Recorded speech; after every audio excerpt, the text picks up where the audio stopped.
ជំរាបសួរបងប្អូនទាំងអស់គ្នាថ្ងៃនេះយើងមករៀនមេរៀនថ្មីទាក់ទងនឹងការមើល tab guitar បាទការមើល tab guitar ដើម្បីយកទៅលេងកេះជាលក្ខណៈក្របហើយការមើល tab guitar នេះគឺ tab វាខុសគ្នាជាមួយនឹង guitar យើងធម្មតាគឺវាប្រច្រាស់គ្នាឥឡូវខ្ញុំសូមប្រាប់បងប្អូនពី guitar យើងធម្មតាយើងលេងទូទៅគឺយើងរាប់ពីក្រោមឡើងមកលើអញ្ចឹងអានេះគឺយើងហៅថាលេខ1លេខ2លេខ3លេខ4លេខ5លេខ6បាទហើយចំពោះខ្សែ guitar យើងរាប់ពីក្រោមមកលើអញ្ចឹងតែចំពោះ guitar tab គឺយើងរាប់ពីលើដេញមកក្រោមវិញគឺយើងរាប់1នៅលើវិញលេខ2លេខ3លេខ4លេខ5លេខ6អញ្ចឹងយើងរាប់ប្រច្រាស់គ្នារាប់ដេញលើខ្សែ guitar នេះយើងរាប់ពីលើមកក្រោមអញ្ចឹងឥឡូវយើងរាប់លេខ1វិញរាប់ប្រច្រាស់គ្នាចឹងបងប្អូនក៏ចំណាំថានៅពេលដែលយើងមើល tab គឺយើងមើលប្រច្រាស់នៃ guitar យើងនេះយើងមើលពីលើទៅក្រោមវិញបាទហើយខ្ញុំត្រឡប់ guitar បងប្អូនមើលនេះ tab គឺគេមើលបែបហ្នឹងគឺគេប្រច្រាស់ guitar បែបហ្នឹងអញ្ចឹងនៅពេលគេដាក់អានេះមកនេះអញ្ចឹងគឺយើងត្រូវកែខ្សែតូចនេះវិញប៉ុន្តែនៅពេលដែលយើងត្រឡប់ guitar មកចេះ guitar យើងមិនកែចេះយើងអាចកែប្រច្រាស់ចេះកើតទេយើងកែចេះយើងមើលតាមហ្នឹងមកខ្ញុំប្រាប់មិញណាឥឡូវយើងមើលទៅឃើញគេដាក់អញ្ចឹងចាំបងប្អូនមើលអញ្ចឹងយល់ហើយឥឡូវខ្ញុំសូមទៅបញ្យល់លំនៅនេះឲ្យយល់លំអិតសិនចាំខ្ញុំប្រាប់បញ្ជាក់បន្ថែមទៀតបាទបងប្អូនមើលទៅអានេះខ្ញុំសូមគូ guitar ធម្មតាយើងឲ្យមើលញ៉ាទៅទេ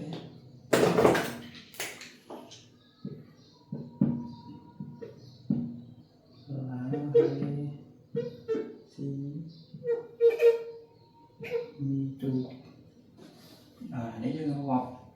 1ហើយ6 5 4 3 2 1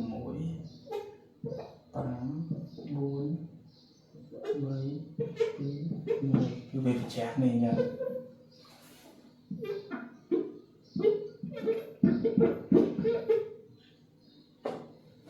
អត់ខ្ញុំអត់ស្អាតទេ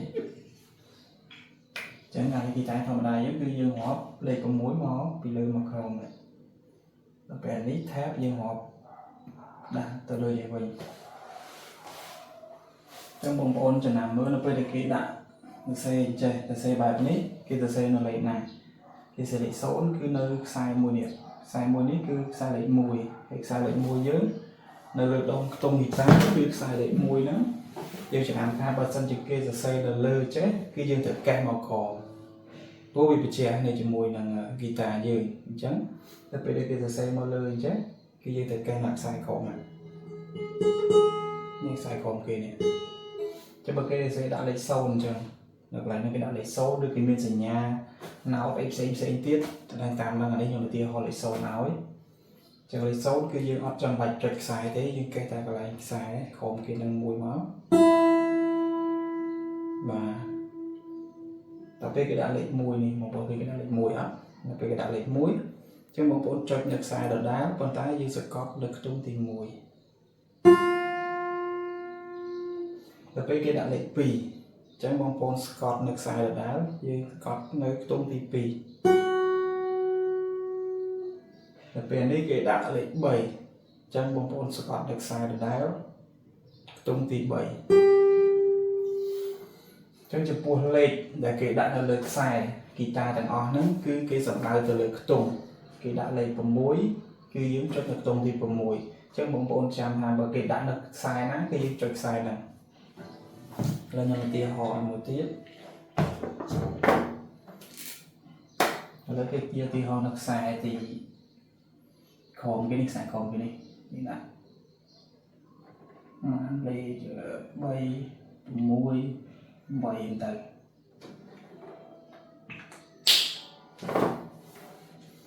អញ្ចឹងបងប្អូនឃើញនៅខ្សែនេះអត់អញ្ចឹងខ្សែនេះយើងគួរកេះខ្សែណាអញ្ចឹងយើងគាត់ចាំថានៅពេលដែលវាឃើញអញ្ចឹងគឺយើងត្រូវកេះប្រច្រាស់ជាមួយនឹង guitar អញ្ចឹងបើឃើញនៅក្រោមអញ្ចឹងយើងត្រូវកេះនៅលើនេះខ្សែធំនេះគេគេមីខ្សែធំអញ្ចឹងបងប្អូនឃើញនេះគេដាក់នៅលេខ3លេខ6លេខ8អញ្ចឹងយើងកេះមកខ្ទង់ទី3 ต่อมาเลย6ตรงที่6ต่อมา7បាទយើងចាំទៅប៉ុណ្ណឹងទៅយើងអាចលេងថែបនឹងបានហើយយើងព្យាយាមមើលឲ្យយល់ហើយយើងលេងយឺតចឹងយើងអាចលេងបានហើយខ្ញុំបញ្ជាក់មួយទៀតសូមលុបនេះសិន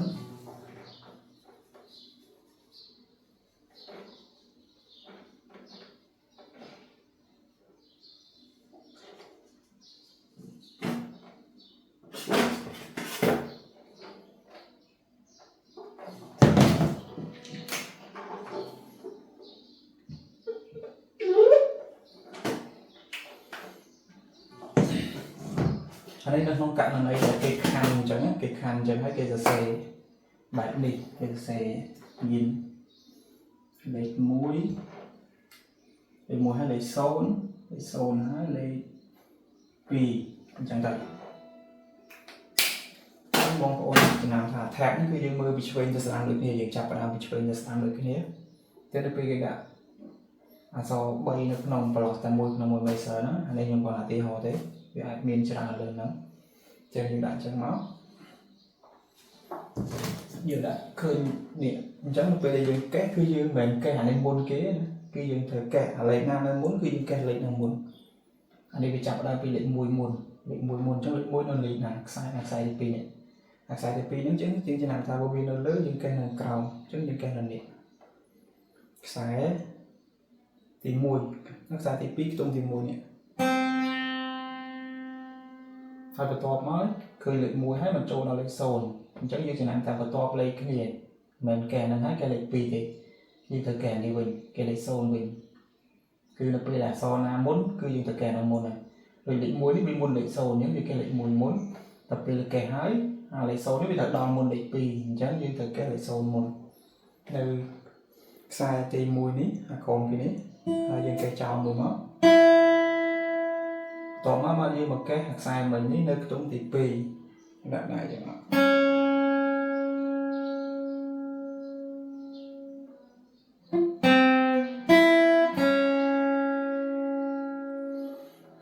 ចឹងបងប្អូននឹងយល់